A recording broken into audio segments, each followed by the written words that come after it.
এমন যদি একটা বইন তুই রে উৎসব আইলে অন্ধকার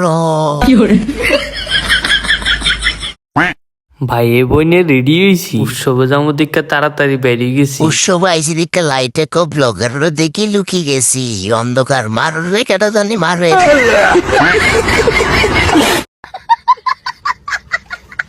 বাবুরে বাবু যাক আইসে কারেন্ট। নাইলে অক্ষণ গত্তর ভিতরে হরি আর বাজি এত হরণ ছোটবেলার খেলনা দেখছি দেখে আমি পাগল হইছি। ছোট্ট একটা ফলোয়ার চাইছে রাখো আমি তোমার ডেইলি ভিডিও দেখি থাঙ্কু থাঙ্কু পুঙ্গা একটা হাতে ধরাই দিয়ে দিছে, এটা আমি হেলিকপ্টারের হ্যান্ডের মতন ঘুরাইতাছিছে। এর মধ্যে আইসক্রিম মাইতে লাইতেছি রে মারো মারো বাইর যাইতাম রওনা দিছি, উমা রাস্তার দিকে দেখছি আর বাসের ড্রাইভারে ওই দেখ গুড়ো বাসের হেটকে রাখছি খাইছি রে বাবা তুমি পটকা হলাও গো তোমরা কি দেখতেছো একটা হলো মারি যাও।